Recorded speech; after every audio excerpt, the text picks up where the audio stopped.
Kebetulan Xie Luan dan Mo Ye ada di sini. Akan lebih baik jika dia bisa menggunakan Xie Luan untuk menyingkirkan Kaisar Bela Diri Di. Xie Luan tidak mengatakan apapun. Dia berdiri di udara, matanya melihat ke timur seolah dia merasakan sesuatu.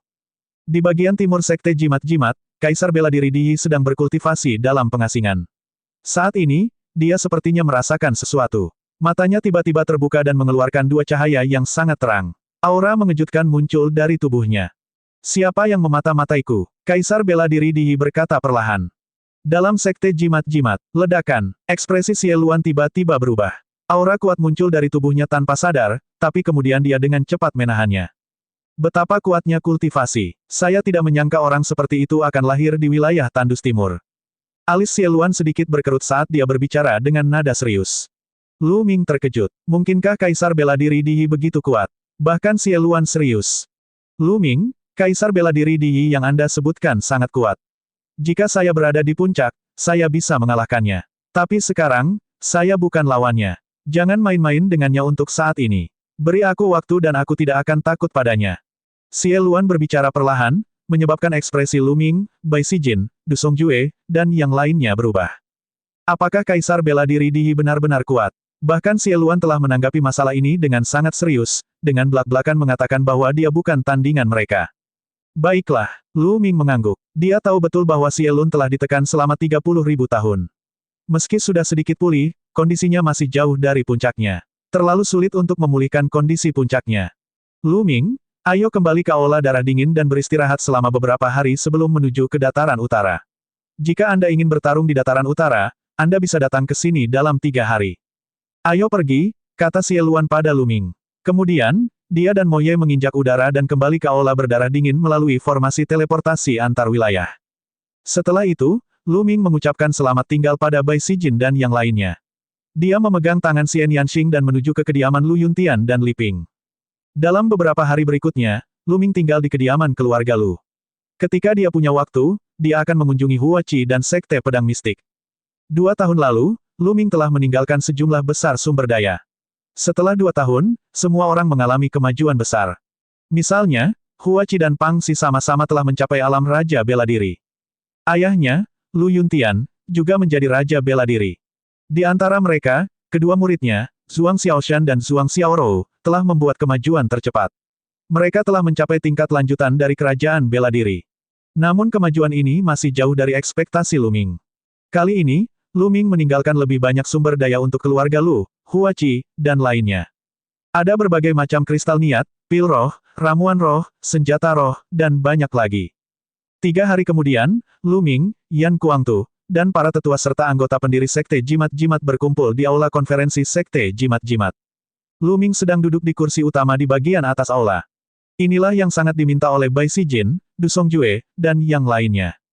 Saat ini, kultivasi Lu Ming telah lama memasuki alam dewa spiritual dan bahkan telah mencapai puncak alam dewa spiritual tingkat keempat. Dia sudah memenuhi syarat untuk memimpin Sekte Jimat-Jimat.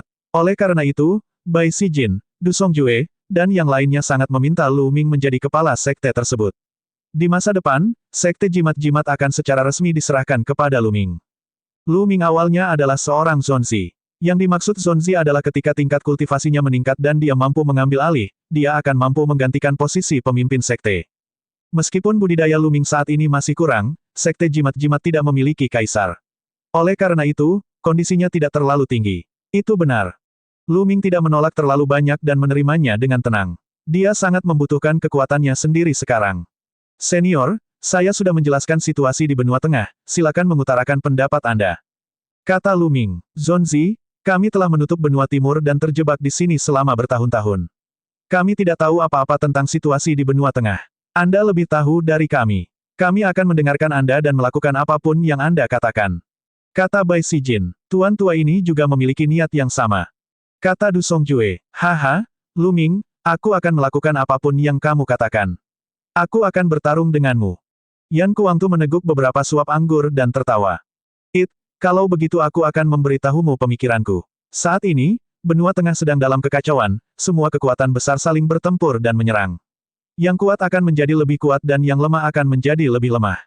Kita tidak bisa hanya duduk dan menunggu kematian, kita harus mengambil inisiatif menyerang dan meningkatkan kekuatan kita.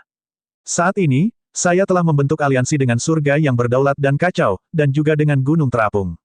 Sekarang surga yang berdaulat dan kacau ingin menyerang dataran utara, kita tidak boleh melewatkan kesempatan ini. Saya berencana mengumpulkan sekelompok ahli untuk bertarung dengan saya. Pertama, kita dapat memperoleh sumber daya, dan kedua, kita dapat mengendalikan diri. Kedepannya setelah kita menduduki dataran utara, kita bisa terhubung dengan dataran utara, dengan begitu kita bisa maju dan mundur sesuai keinginan, bagaimana menurut Anda? Lu Ming membagikan pemikirannya. Kalau begitu, kita akan melakukan apa yang Sun Zi katakan. Bai Sijin, Du Songjue, dan yang lainnya mengangguk. Lu Ming, aku akan melakukan ekspedisi bersamamu. Saya telah berada di Sekte Jimat-Jimat selama beberapa tahun dan saya belum pernah melawan siapapun. Benar-benar membosankan. Kata Yan Kuangtu, matanya dipenuhi keinginan kuat untuk bertarung. Di masa lalu, Yan Kuangtu adalah seorang jenderal pertempuran di Istana Surgawi Surga Empyrean dan merupakan seorang fanatik pertempuran. Dia telah terkurung dalam Sekte Jimat-Jimat selama beberapa tahun terakhir dan itu benar-benar tak tertahankan. Sekarang dia mendengar bahwa dia bisa berperang, dia tentu tidak akan melewatkannya. Hatinya sudah gatal. Aku juga akan bertarung dengan Zonzi. Aku akan pergi juga. Dua leluhur dari Sekte Jimat angkat bicara. Salah satunya adalah sesepuh Sekte Boneka, Meng Chong. Salah satunya adalah Jiang Ke, sesepuh Sekte Fu. Keduanya adalah seniman bela diri tertinggi. Bagus, dengan kalian bertiga bersama, aku yakin. Lu Ming sangat gembira. Setelah itu, semua orang mendiskusikan detail spesifiknya. Selain Yan Kuangtu, Meng Chong, dan Jiang Ke, tiga seniman bela diri tertinggi, sekelompok orang kuat lainnya juga telah dipindahkan untuk mengikuti Lu Ming dalam ekspedisi tersebut.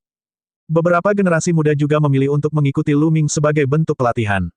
Sangat sulit untuk meningkatkan jalur kultivasi jika seseorang hanya berkultivasi dengan tekun. Seseorang perlu mengambil risiko dan membunuh untuk membuat terobosan. Setelah rencana dibuat, berita mulai menyebar. Kemudian, Lu Ming memimpin ratusan orang ke dalam formasi teleportasi antar wilayah dan menuju aula berdarah dingin. Formasi teleportasi aula berdarah dingin bersinar dan Lu Ming muncul. Tidak lama setelah kemunculan Lu Ming, jimat giok transmisi suara dikirimkan. Xie Luan mengundang Lu Ming ke ruang konferensi untuk berdiskusi. Lu Ming memimpin Yan Kuangtu, Meng Chong, dan Jiang ke ruang pertemuan. Xie Luan, Mo Ye, dan beberapa makhluk tertinggi dari jurang iblis yang tak terhitung jumlahnya semuanya hadir. Ketika beberapa makhluk tertinggi dari jurang iblis yang tak terhitung jumlahnya melihat Lu Ming, mereka mengamati Yan Kuangtu dan yang lainnya dengan indera spiritual mereka. Mata mereka sedikit berkedip. Mereka tidak menyangka bahwa Lu Ming akan memiliki pembangkit tenaga listrik maha tinggi di sisinya. Mereka tahu bahwa mereka telah meremehkan Lu Ming. Di masa lalu, mereka mengira Lu Ming sendirian. Sekarang, mereka menyadari bahwa mereka salah. Lu Ming memiliki kekuatannya sendiri.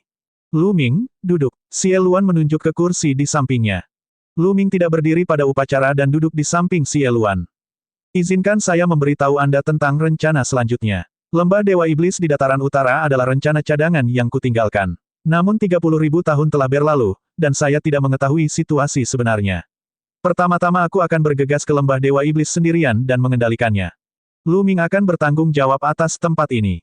Tunggu kabarku. Setelah saya mengendalikan Lembah Dewa Iblis, saya akan mengaktifkan formasi teleportasi antar wilayah dan menghubungkannya dengan aula berdarah dingin. Kemudian, mereka akan membawa formasi teleportasi ke dataran utara. Xie Luan menjelaskan rencananya. Jelas sekali bahwa rencana ini adalah yang terbaik saat ini, jadi tidak ada yang mengajukan keberatan. Baiklah, karena itu masalahnya, aku akan langsung saja. Saya akan segera berangkat. Lu Ming, aku serahkan tempat ini padamu. Xie Luan berdiri dan maju selangkah. Saat dia melangkah maju, ruang secara alami terbelah, dan sosok Xie Luan menghilang ke dalam celah spasial. Setelah Xie Luan pergi, Lu Ming membuat pengaturan untuk Sekte Jimat-Jimat. Kakak Yan, tolong jaga menara roh kaisar ini. Di depan halaman, Lu Ming memanggil Yan Kuangtu dan menyerahkan pagoda kecil berwarna merah menyala. Itu adalah senjata spiritual kaisar yang dia peroleh dari dunia rahasia kediaman orang suci. Itu disebut menara roh kaisar. Sebelumnya, dia meminjamkannya kepada Xie Luan untuk sementara waktu. Setelah Xie Luan memulihkan budidaya kaisarnya, dia mengembalikannya ke Lu Ming. Menara roh kaisar adalah harta karun atribut api dengan wilayah api. Garis keturunan Yan Kuangtu adalah gagak emas berkaki 3. Kekuatan apinya tak tertandingi di dunia, jadi itu yang paling cocok untuk digunakan Yan Kuangtu. Itu akan menjadi lebih kuat. Ini adalah senjata spiritual kaisar. Wajah Yan Kuangtu tiba-tiba berubah saat dia menggunakan kemampuan teleknosisnya untuk memindai area tersebut. Lu Ming, ini terlalu berharga. Saya tidak bisa menerimanya. Kakak Yan, apakah kamu masih harus bersikap sopan padaku? Selain itu, Menara Roh Kaisar hanya dapat mengeluarkan kekuatan terbesarnya di tangan Anda sekarang karena perang sudah dekat. Itu tidak akan banyak berguna di tanganku. Lu Ming mendorong Menara Roh Kaisar dan terbang menuju Yan Kuangtu. Melihat betapa bertekadnya Lu Ming, Yan Kuangtu tidak menolak lebih jauh dan mempertahankan Menara Roh Kaisar. Sejujurnya, Menara Roh Kaisar sangat berguna baginya. Wilayah api di atasnya berguna untuk budidayanya dan akan membantunya menerobos ke wilayah Kaisar. Lu Ming, terima kasih. Setelah Yan Kuangtu menyimpannya, dia menangkupkan tinjunya ke arah Lu Ming dengan sungguh-sungguh. Ekspresinya jarang terlihat kesungguhan dan keseriusan. Haha, kakak Yan, aku tidak terbiasa melihatmu seperti ini. Lu Ming tertawa dan melangkah pergi. Setelah kembali ke kediamannya, gelabela Lu Ming menyala dan sosok tubuh keduanya muncul. Sebuah disarai muncul di tangan Lu Ming dan dia terbang ke tubuh kedua. Tubuh kedua menangkapnya dan mulai menuliskan prasasti dan susunan dengan kedua tangan. Prasasti dao tubuh kedua jauh lebih kuat dari 2 tahun lalu. Dalam sekejap, tulisan pada terbang ke dalam cakram arai.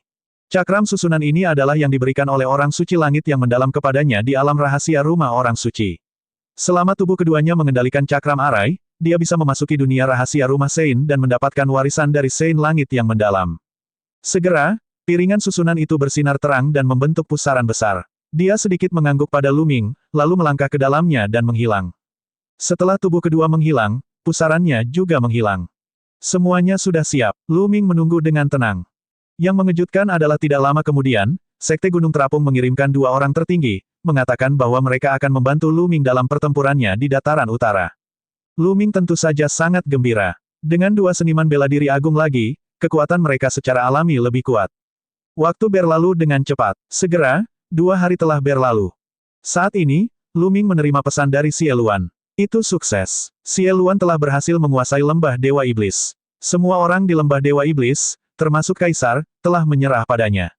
Jelas sekali, seperti jurang setan yang tak terhitung jumlahnya, Xie Luan punya rencana cadangan.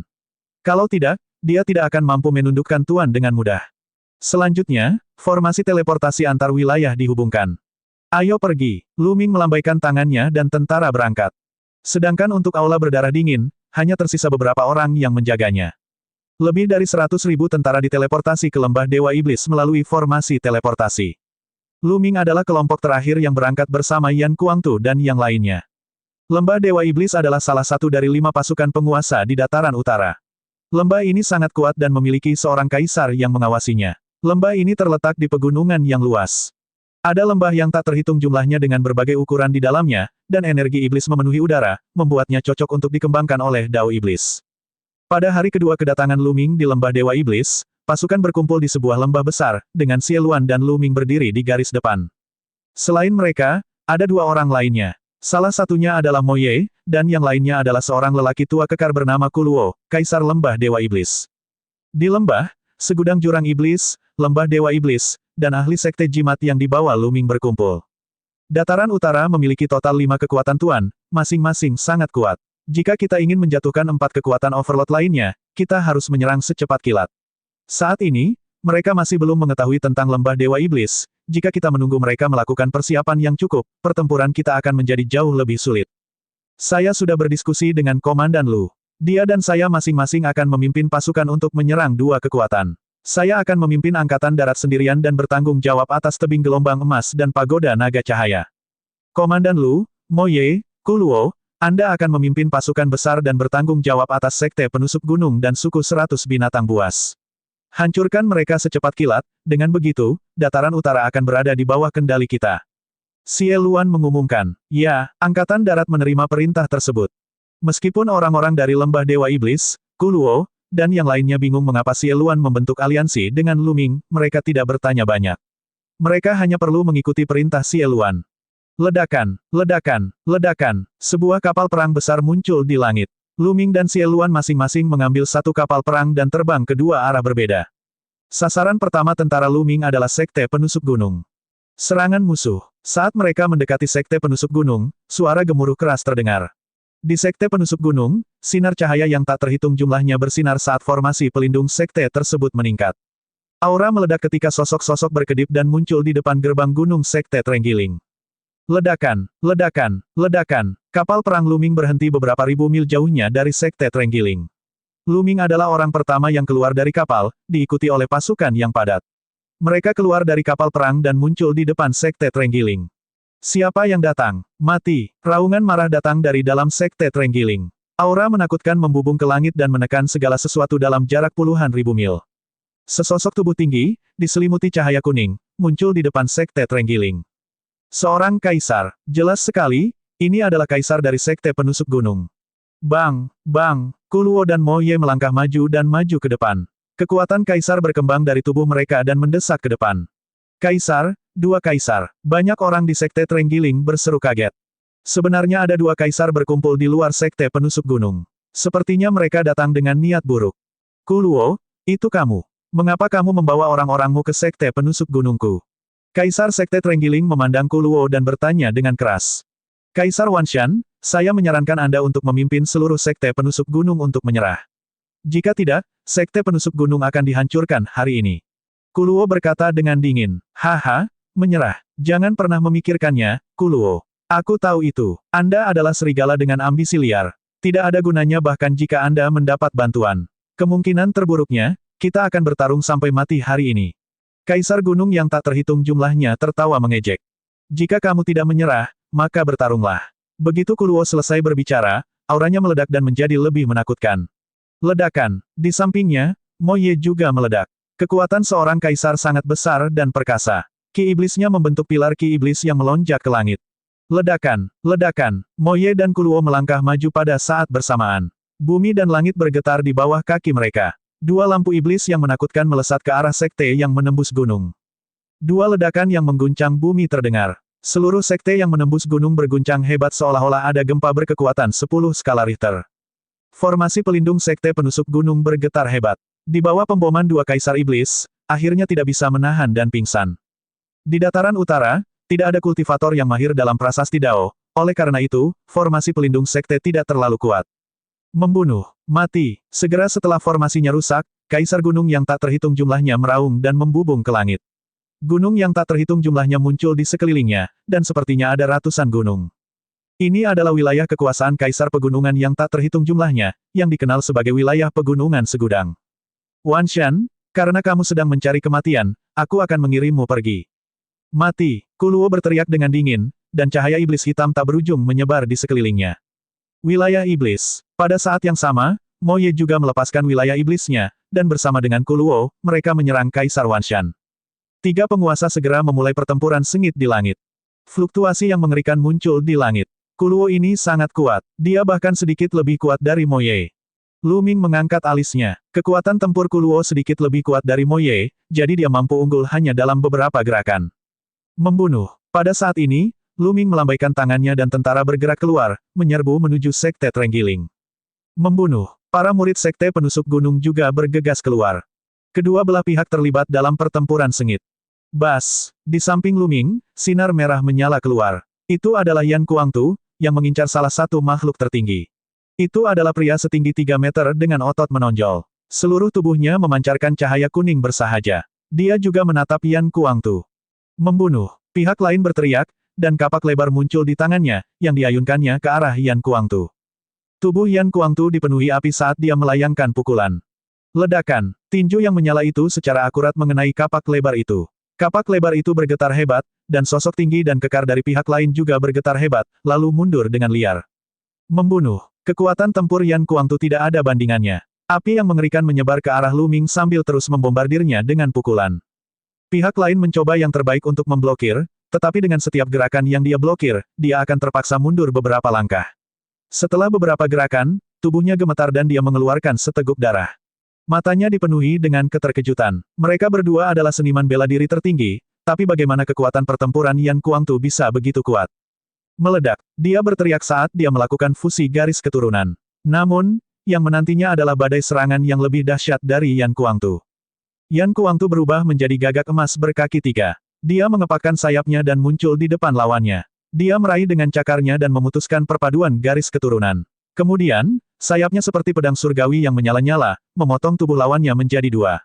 Bahkan Dewa Roh tidak dapat melarikan diri. Seorang seniman bela diri agung terbunuh begitu saja, mengejutkan semua orang di sekitarnya.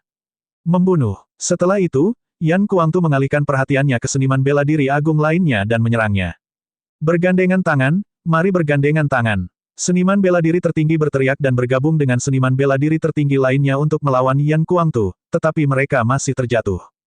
Beberapa tahun yang lalu, selama pertempuran 9 naga, Yan Kuangtu mampu bertarung melawan 3 maha guru sendirian. Beberapa tahun telah berlalu, dan meskipun Yan Kuangtu belum berhasil menembus alam kaisar, dia telah membuat kemajuan besar. Kecakapan bertarungnya jauh lebih kuat dari sebelumnya, dan dia bisa dengan mudah menekan 2 seniman bela diri tertinggi. Pada akhirnya, seniman bela diri tertinggi lainnya bergabung dalam pertempuran dan nyaris tidak berhasil menghentikan Yan Kuangtu. Paragon yang sangat kuat, di jurang iblis yang tak terhitung jumlahnya, para pemimpin dari lembah Dewa Iblis yang mengikuti mereka ke sini diam-diam terkejut dengan pemandangan itu. Mereka dikejutkan oleh kekuatan Yan Kuangtu, tetapi mereka juga tahu bahwa kekuatan di belakang Lu Ming tidak bisa diremehkan. Dengan Yan Kuangtu melawan beberapa master hebat sendirian, yang lain jauh lebih santai. Awalnya, jumlah makhluk tertinggi di pihak Lu Ming lebih banyak daripada sekte penusuk gunung. Akibatnya, semuanya menjadi sepihak. Alam inti bumi. Ada banyak orang di sekte penusuk gunung yang mengolah alam esensi bumi. Ada juga esensi lainnya. Mata Lu Ming mulai bersinar. Tidak seperti aula berdarah dingin, sekte penusuk gunung hanya mengembangkan satu alam niat. Meskipun alam budidaya utama dari sekte penusuk gunung adalah alam niat gunung dan bumi, ada banyak yang mengembangkan alam niat jenis lain. Konsep api, konsep air, konsep guntur, konsep angin. Mata Lu Ming berbinar, sosoknya melesat seperti kilatan cahaya dan muncul di samping pusat kekuatan sekte Trenggiling yang tewas dalam pertempuran. Kekuatan melahap meledak dan melahap rune niat dan esensi darah pihak lain. Perbaiki, sempurnakan. Lu Ming mengendalikan 9 garis keturunan naga dan mulai menyempurnakannya dengan panik. Di saat yang sama, sosoknya berkedip dan dia bergegas ke tempat lain. Setiap kali dia melahapnya, dia akan merasakannya dan merasakan bahwa alam niat orang lain sejalan dengan miliknya. Baru setelah itu dia akan mulai melahapnya. Saat dia melahap dan menyempurnakan garis keturunan 9 naga, 5 niat Lu Ming mulai meningkat perlahan. Mayat Paragon. Akhirnya, Lu Ming sampai di depan mayat yang maha tinggi. Itu adalah yang maha tinggi yang telah dibunuh oleh Yan Kuangtu. Lu Ming mengeluarkan botol giok dan menggunakan inti esensialnya untuk mengeluarkan 9 tetes esensi darah yang tampak seperti batu permata berwarna darah yang cemerlang. Dia kemudian menyimpannya di dalam botol jade. Saya perlu mendapatkan lebih banyak esensi darah dari seniman bela diri tertinggi. Mata Lu Ming melihat sekeliling. Terlalu sulit baginya untuk meningkatkan garis keturunannya sekarang. Sebelumnya, ketika dia memurnikan esensi darah tertinggi, 9 garis keturunan naga miliknya tidak meningkat sama sekali. Itu masih di tingkat ke-8 dari tingkat dewa. Namun, Lu Ming merasa bahwa garis keturunannya meningkat setelah menyempurnakan esensi darah tertinggi dan mendekati tingkat ke-9 dari tingkat dewa. Ini berarti sari darah yang maha tinggi masih sangat berguna. Dia hanya membutuhkan sedikit saja. Selama dia memiliki cukup esensi darah tertinggi, cepat atau lambat garis keturunannya akan meningkat. Ledakan. Tiba-tiba, bebatuan gunung di bawah kaki Lu Ming berguncang dan tombak batu mengembun. Tombak tajam itu tertusuk dari bawah kaki Lu Ming, mengarah ke tenggorokannya. Serangan diam-diam. Mata Lu Ming menjadi dingin. Dia tidak menghindar atau menghindar. Lehernya sedikit gemetar, dan konsep 5 warna berputar di sekelilingnya. Dia menggunakan teknik penjara yang menekan surga, dan kekuatan yang kuat meledak. Bang! Tombak batu itu segera hancur. Lu Ming telah lama mengembangkan teknik surga penekan penjara hingga dia bisa menyerang setiap bagian tubuhnya. Dia bahkan bisa menyerang tenggorokan. Itu sangat kuat. Serang sebagai pertahanan. Tidak jauh dari situ, seorang ahli sekte penusuk gunung terkejut. Membunuh. Niat membunuh Lu Ming meledak. Dia maju selangkah dan menyerang pusat kekuatan sekte Trenggiling. Orang ini memiliki budidaya alam dewa spiritual tingkat ke-7. Namun, di tangan Lu Ming, dia bahkan tidak bertahan 2 gerakan sebelum pertahanannya dipatahkan oleh Lu Ming dan jantungnya tertusuk. Pembunuhan sekali tembak. Setelah membunuh orang ini, Lu Ming terus mencari target untuk dilahap. Pertempuran itu sangat sengit. Para ahli sekte penusuk gunung jatuh seperti tetesan air hujan. Saat Lu Ming melahapnya, dia menyimpan cincin penyimpanannya. Seiring berjalannya waktu, Lu Ming telah melahap esensi langit dan bumi dari lusinan pembangkit tenaga listrik alam dewa spiritual. Itu sudah cukup, itu sudah cukup. Semua ahli dewa roh memiliki kesadaran diri yang sangat kuat. Jika saya menyerap terlalu banyak, bahkan setelah disuling, itu akan sangat tidak murni dan mempengaruhi yayasan saya. Saya perlu waktu untuk memolesnya. Sosok Lu Ming bergerak dan dia mundur keluar medan perang, kembali ke kapal perang. Xian Yanxing tidak berada di kapal perang itu. Dia bertarung di luar untuk melatih dirinya sendiri. Lu Ming meminta Meng Chong dan Jiang Ke untuk melindungi Xian Yanxing secara rahasia jika terjadi sesuatu padanya. Lu Ming berdiri di atas kapal perang, menyempurnakan konsep rune yang telah dia telan sambil mengamati situasi pertempuran. Di langit, Kaisar Gunung yang tak terhitung jumlahnya benar-benar ditekan oleh Kuluo dan Moye. Dia sudah terluka dan kekalahannya sudah pasti. Hal yang sama terjadi di medan perang di bawah level Kaisar. Sekte penusuk gunung tidak berdaya untuk membalikkan keadaan. Wan Shan, menyerah saja. Jangan melakukan perjuangan yang sia-sia. Kuluo berkata dengan dingin. Jangan pernah memikirkannya. Kecuali kamu membunuhku hari ini, jangan pernah berpikir untuk bersenang-senang. Kaisar dari segudang gunung meraung dengan niat membunuh yang dingin. Dia mulai menyerang, berencana untuk melarikan diri. Selama dia melarikan diri, dia pasti akan membalas dendam di masa depan. Balas dendam seorang kaisar sangat menakutkan. Selama kaisar tidak ada di sini, tidak ada yang akan menjadi lawannya. Kalau begitu aku akan membunuhmu hari ini. Kuluo mengungkapkan niat membunuh yang kuat, begitu pula Moye. Mereka menggunakan seluruh kekuatan mereka, bertekad untuk membunuh Kaisar Wan Shan. Dentang, pada saat ini, cahaya merah menyala muncul dari bawah, dan suhu di sekitarnya meningkat tajam. Saat Yan Kuangtu bertarung melawan tiga yang agung, menara roh kaisar muncul di atas kepalanya. Itu sedikit bergetar dan domain cincin api menyebar. Tiga makhluk tertinggi dari Sekte Trenggiling dihantam oleh wilayah menara roh kekaisaran. Wajah mereka menjadi pucat saat mereka mengeluarkan seteguk darah dan dikirim terbang. Senjata spiritual kaisar, salah satu makhluk tertinggi berteriak kaget. Membunuh. Yan Kuangtu mengeluarkan menara roh kaisarnya, dan kekuatan tempurnya ditingkatkan ke tingkat yang menakutkan. Dia melangkah maju, dan menara roh kaisarnya membesar, menekan salah satu makhluk tertinggi. Tidak, Yang Maha Tinggi dikurung oleh kekuatan menara roh kaisar dan tidak dapat melarikan diri. Dia hanya bisa menolak secara pasif. Bang, Yang Maha Tinggi benar-benar tidak berdaya di bawah penindasan menara roh kaisar. Dia tercabik-cabik dan mati di tempat. Setelah membunuh satu makhluk tertinggi, Yan Kuangtu melanjutkan untuk membunuh makhluk tertinggi lainnya. Ekspresi dua makhluk tertinggi yang tersisa berubah drastis. Mereka tidak berani melawan dan mundur dengan panik. Yan Kuangtu menatap salah satu dari mereka dan mengejarnya. Akhirnya, dia menyusul dan membunuhnya. Esensi darah dari makhluk tertinggi. Lu Ming pindah lagi. Dia bergegas menuju mayat yang maha tinggi untuk mengumpulkan esensi darah. Tentu saja, dia juga tidak akan melepaskan cincin penyimpanan yang maha tinggi. Dia berencana memberikannya kepada Yan Kuangtu setelah dia menyimpannya. Lu Ming telah mengumpulkan esensi darah dari dua makhluk tertinggi yang dibunuh oleh Yan Kuangtu. Dia juga telah mengumpulkan esensi darah dari makhluk tertinggi lainnya yang telah dibunuh oleh orang lain. Karena Lu Ming adalah komandannya, orang-orang di sisinya tentu saja tidak akan menghentikannya. Adapun Sekte Trenggiling sibuk dengan urusannya masing-masing. Tentu saja, tidak ada yang menghentikan Lu Ming. Melahap sebagian energi Yuan yang sebenarnya. Lu Ming mengeluarkan kekuatan melahap dan melahap energi esensi vital dari beberapa ahli alam dewa spiritual tingkat 8 dan 9. Kemudian, dia kembali ke kapal perang dan terus menyempurnakan. Ranah niatnya meningkat, sehingga basis budidayanya juga dapat meningkat secara alami. Saat energi terus dimurnikan dan diubah menjadi inti esensial, Lu Ming mulai menerobos ke alam dewa spiritual tingkat kelima. Ledakan, ledakan, ledakan, ki sejatinya mendidih dan melonjak, menyebabkan ribuan gelombang terus-menerus menyerang kemacetan. Pada saat ini, pertempuran antara kaisar di langit bahkan lebih intens. Penguasa gunung yang tak terhitung jumlahnya mencoba yang terbaik untuk melarikan diri, tetapi dia diserang sekuat tenaga oleh Kuluo dan Moye. Pada saat ini, penguasa gunung yang tak terhitung jumlahnya sudah terluka parah. Tubuhnya hampir terbelah, dan dia berlumuran darah, membuatnya tampak seperti manusia berdarah.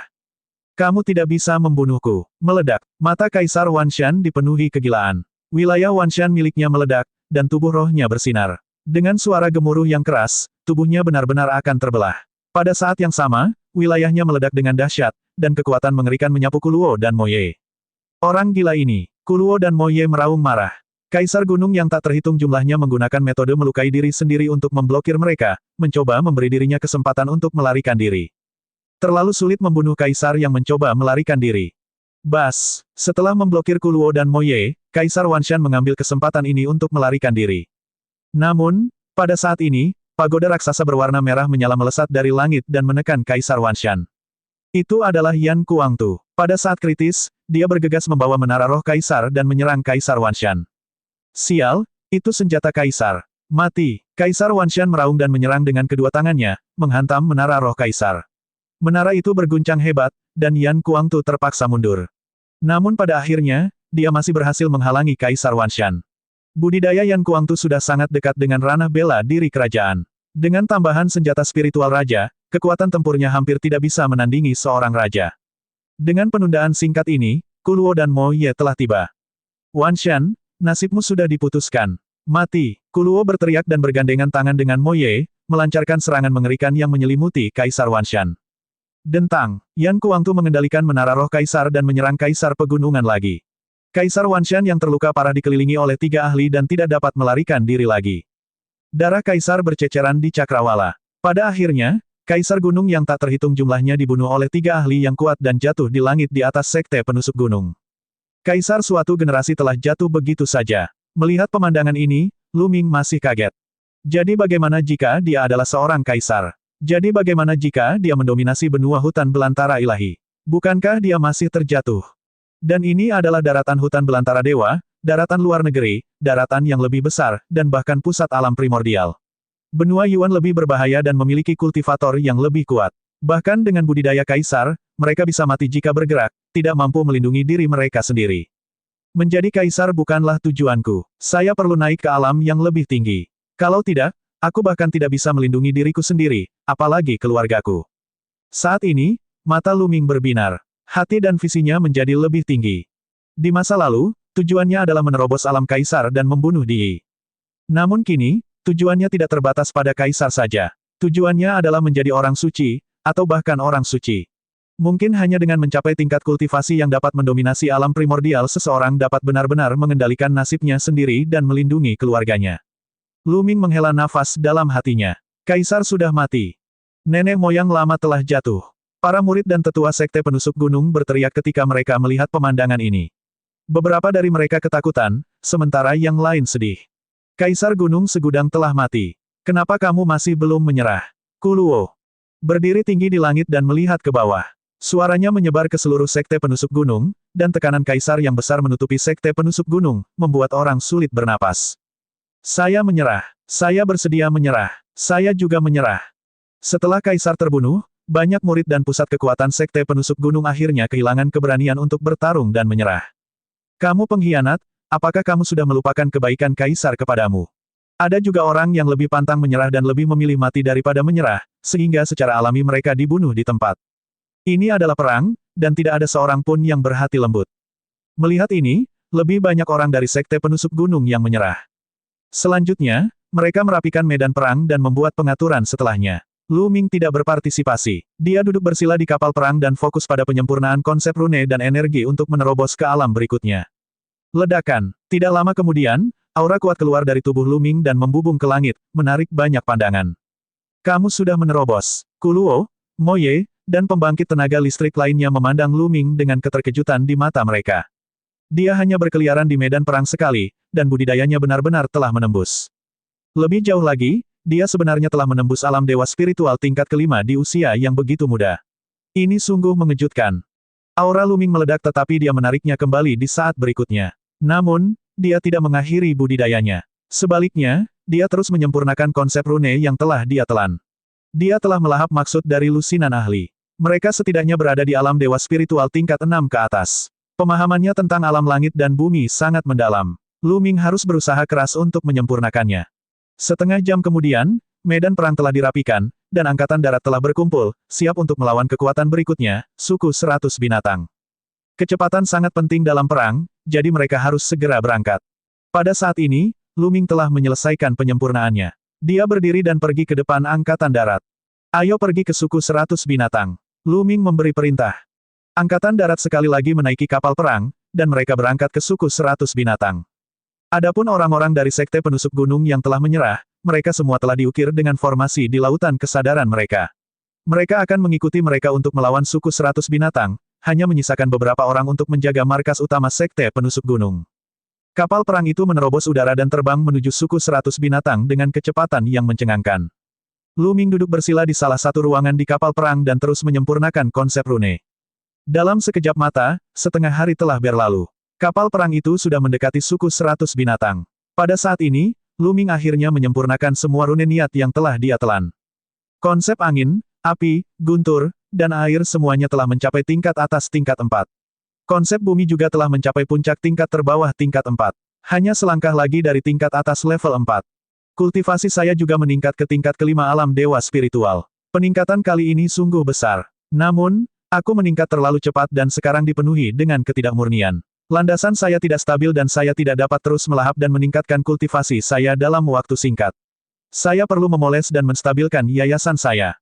Lu Ming tersenyum. Di alam dewa spiritual tingkat kelima, ditambah dengan kemajuan besar alam tujuan langit dan bumi, kekuatan tempur Lu Ming juga meningkat pesat. Lu Ming bangkit dan keluar kamar. Dia datang ke dek kapal perang dan melihat ke kejauhan. Di depannya, puluhan ribu mil jauhnya, menara tajam yang tak terhitung jumlahnya muncul. Menara tajam ini semuanya terbuat dari batu dan berdiri di padang rumput luas seperti paku tajam. Ini adalah suku 100 binatang buas. Bisa dibilang itu adalah suku terkuat di dataran utara, suku kuno dengan sejarah yang panjang. Setiap spire bersinar, cahaya dari setiap spire berkumpul dan membentuk formasi besar yang menyelimuti suku 100 binatang. Sosok yang tak terhitung jumlahnya muncul di suku 100 binatang. Beberapa menunggangi binatang perang dan melayang di udara, sementara yang lain berdiri di tanah dan membentuk formasi pertempuran.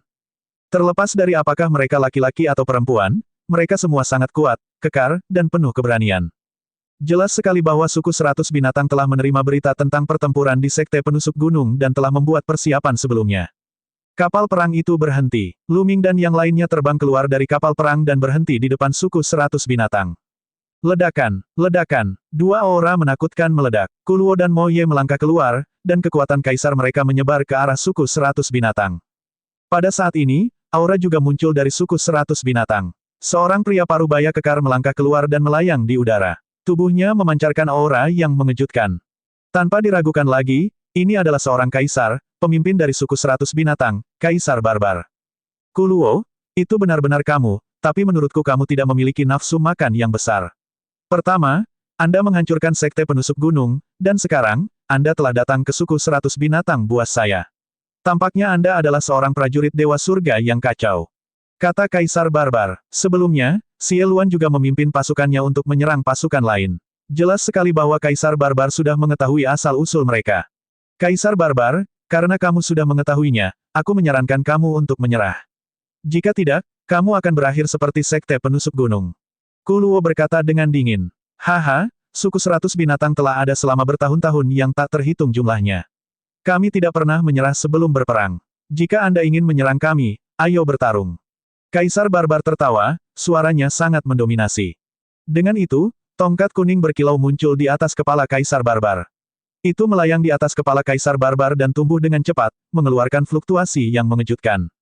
Senjata spiritual Kaisar, kamu juga memiliki senjata spiritual Kaisar. Kuluo dan Mo Ye berseru pada saat yang sama, mata mereka dipenuhi keterkejutan. Jantung Lu Ming berdetak kencang. Di alam rahasia rumah suci, terdapat total 4 senjata spiritual raja.